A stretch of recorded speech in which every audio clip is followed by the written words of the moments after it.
अरे गौरव की बहू कहाँ जाकर मर गई? चाय नाश्ता देगी हम बूढ़ों को या वो भी नसीब नहीं होगा? अपनी सास की गुर्राती हुई आवाज सुनकर रसोई में चाय बना रही रेखा घबरा जाती है। आराम से रेखा, इतनी घबराएगी तो एक गरम चाय तेरे ऊपर ही गिर जाएगी। घबरा मत, ये तो इस घर का रोज का है। नई बहू के सामने 4 दिन अच्छे बनने का नाटक करते हैं, फिर अपना असली रंग दिखा देते हैं।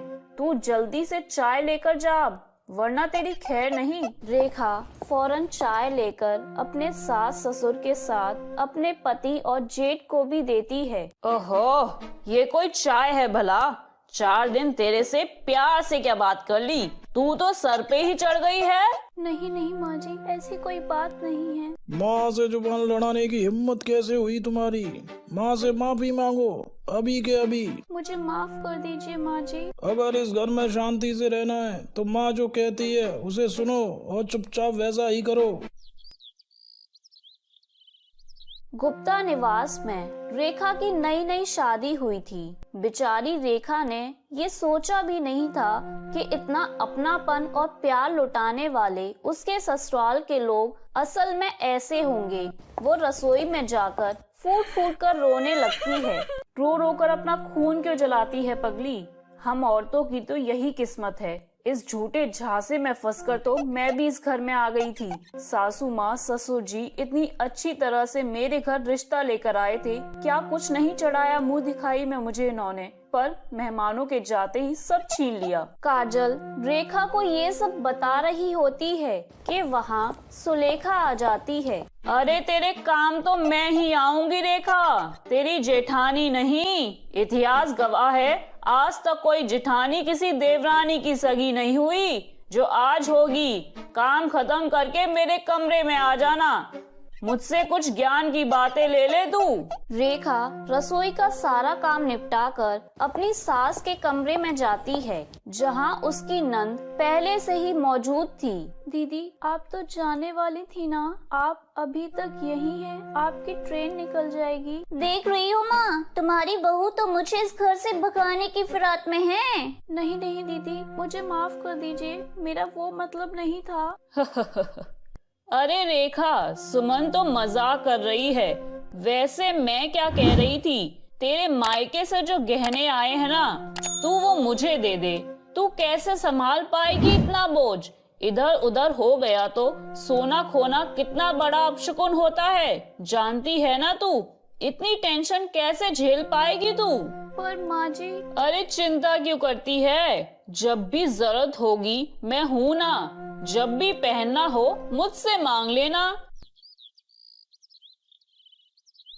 रेखा अपनी अलमारी से गहने निकालने के लिए जाती है, तभी उसके पीछे पीछे उसकी सास और नंद वहाँ आ जाती हैं और उसके हाथ से गहने ले लेती हैं। शादी के वक्त तो 5 सेट थी भाभी, ये तो अब 4 हैं। कैसी? कहीं आपके मायके वालों ने कोई गड़बड़ तो नहीं की ना? नहीं नहीं दीदी, वो सेट मेरी माँ का है, बड़े मन से मुझे दिया था, वो मैंने अलमारी से नहीं निकाला।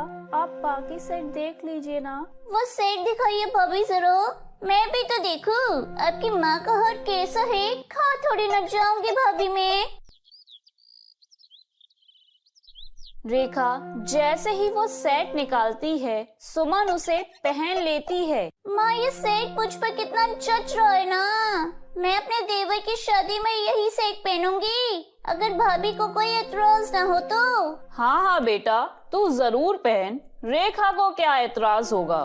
तू भी तो उसकी बहन जैसी है ना, है कि नहीं रेखा? जी माँ जी। सुलेखा अपनी बहू के सारे गहने अपने कब्जे में कर लेती है और एक गहने का सेट अपनी बेटी को दे देती है।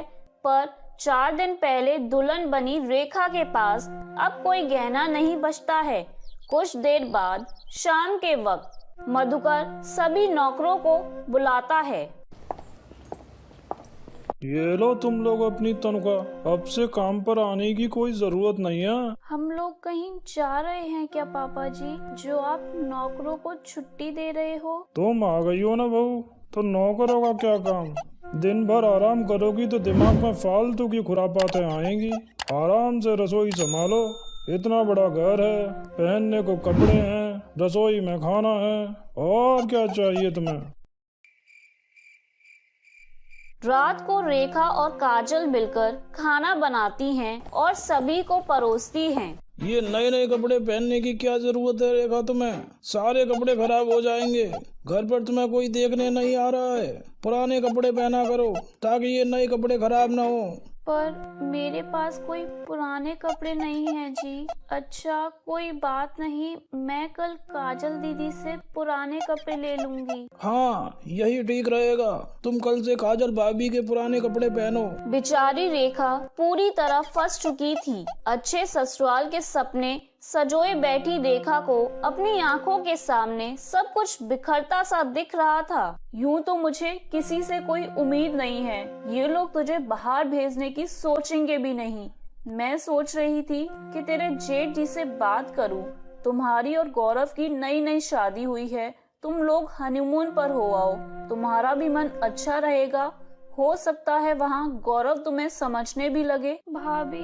रेखा काजल के गले लग जाती है। उसके पूरे ससुराल में एकमात्र काजल ही उसका सहारा थी। काजल सोने के वक्त अपने पति से कहती है, सुनिए जी, आप बुरा ना माने तो एक बात कहनी थी। ऐसा कुछ मत कहना कि मेरा दिमाग खराब हो जाए। मैं कह रही थी कि आप माँ जी से बात करें कि वो रेखा और गौरव को हनीमून पर भेज दें। तो हम गए थे क्या हनीमून पर? ये नए नए चोचले मत पालो तुम। वैसे भी मेरे भाई को ये सब पसंद नहीं है। अब इस बात को यहीं दबा दो, वरना माँ के गुस्से का सामना तुम्हें ही करना होगा।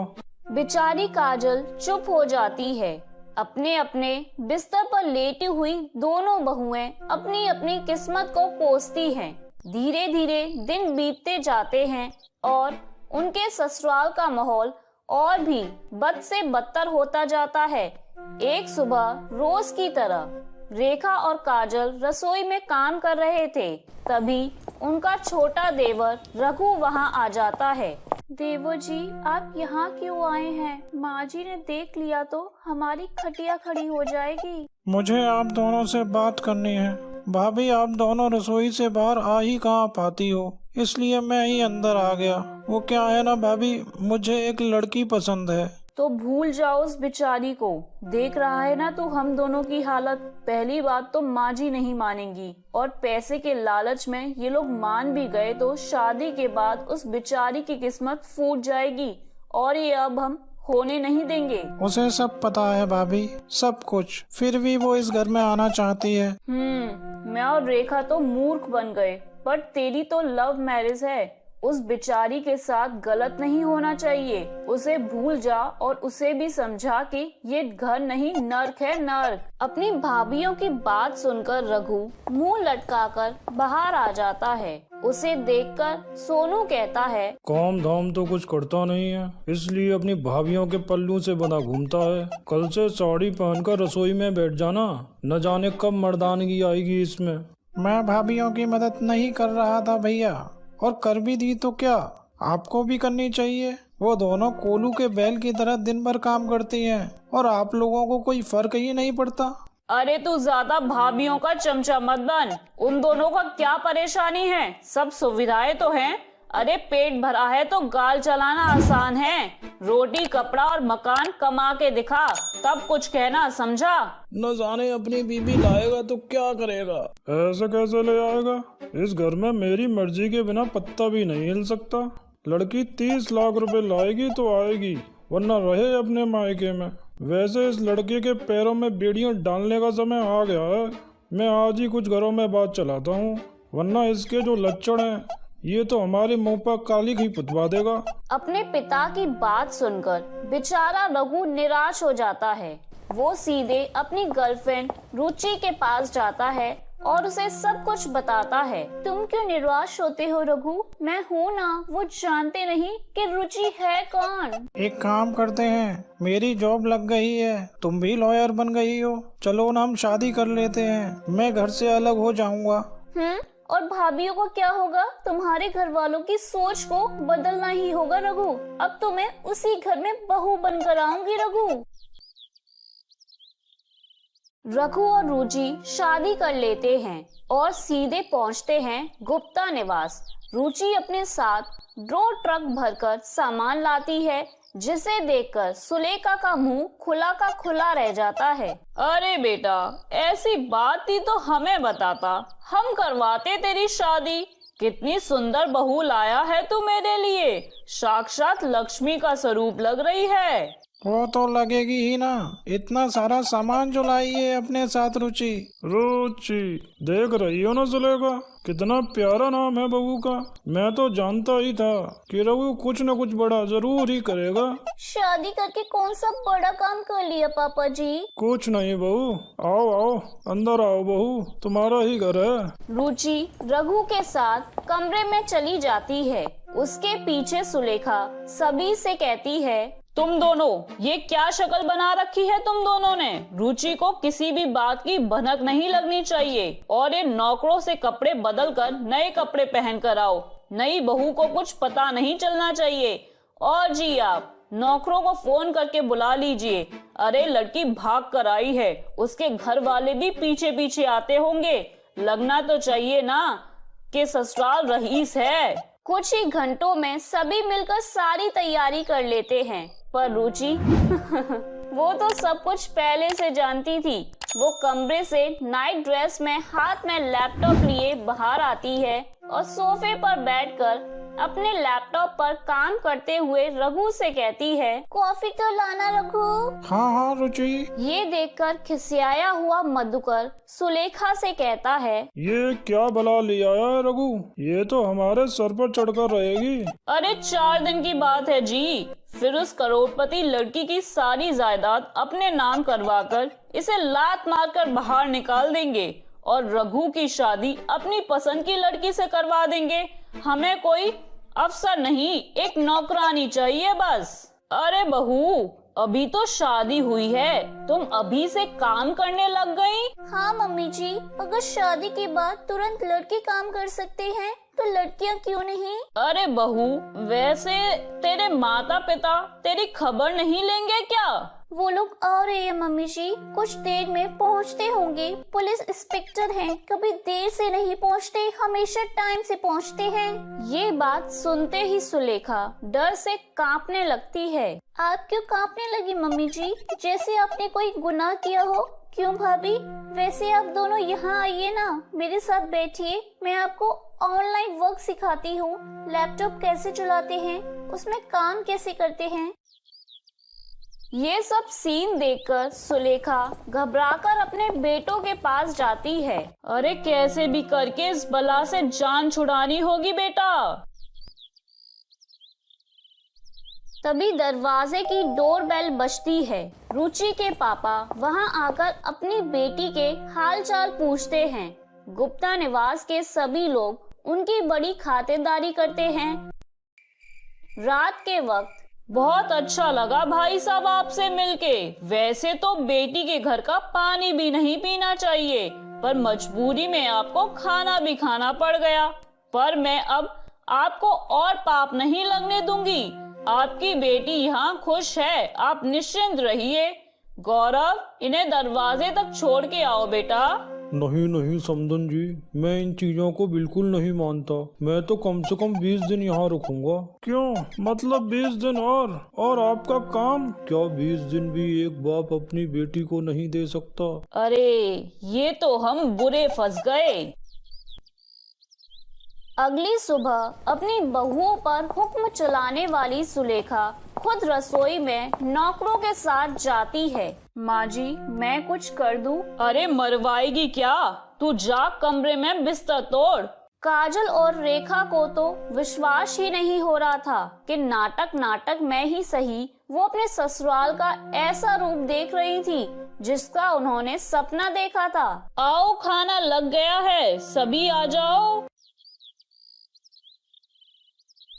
मान गए समदन जी आपको। अब मुझे विश्वास हो गया कि मेरी बेटी को बहुत अच्छा ससुराल मिला है। चलता हूँ अब मैं। जैसे ही रुचि के पापा अपना सामान लेकर बाहर निकलते हैं, सुलेखा रुचि से कहती है, तू इस मोबाइल का क्या करेगी? ला मुझे दे दे। अरे सुमन, जा इस महारानी को साड़ी पहनना सिखा दे और तुम लोग भी जाकर कपड़े बदल लो, रसोई में काम भी तो करना है ना। मम्मी जी, ये आप क्या कह रही हैं? नौकरों को छुट्टी दे दीजिएगा जी, अब एक नई नौकरानी आ गई है। तभी रुचि के पापा वापस आ जाते हैं। ऐसा क्या? तो आपका नाटक सामने आ ही गया। अरे नहीं, वो तो बहू के साथ ऐसा व्यवहार मम्मी जी। पुलिस दरवाजे पर खड़ी है, तैयार हो जाइए, आप सबको असली ससुराल भी जाना है। नहीं रुचि, इन लोगों को माफ कर दे। हाँ रुचि, इन लोगों को माफ कर दे। इतना बुरा किया आप लोगों ने इनके साथ, फिर भी ये दोनों आप लोगों को बचा रही हैं। मेरे साथ यही होना चाहिए था, मैं बहुत गिर गई थी। अरे पाप का गड़ा फट गया सुलेखा। हम तो बस चाहते थे कि आप लोगों को अपनी गलती का एहसास हो जाए। ये सब एक मजाक था। ये रुचि के पापा नहीं है और ना ही बाहर कोई पुलिस है। इस हादसे के बाद सभी को अपनी गलती का एहसास हो जाता है और फिर गुप्ता निवास में कभी भी औरतों पर अत्याचार नहीं होता। रुचि पूरे घर को नया रूप दे देती है। तो मेरे प्यारे दोस्तों, कैसी लगी आपको मेरी ये कहानी? मुझे कमेंट करके जरूर बताएं और इसे अपने दोस्तों के साथ शेयर करें। और हाँ दोस्तों, अगर आपने अब तक मेरे चैनल को सब्सक्राइब नहीं किया है तो जल्दी से नीचे वाला काला बटन दबाकर सब्सक्राइब कर लें। तो मिलती हूँ मैं आप सभी से फिर एक नई कहानी के साथ। तब तक के लिए आप अपना ध्यान रखें। बाय बाय दोस्तों।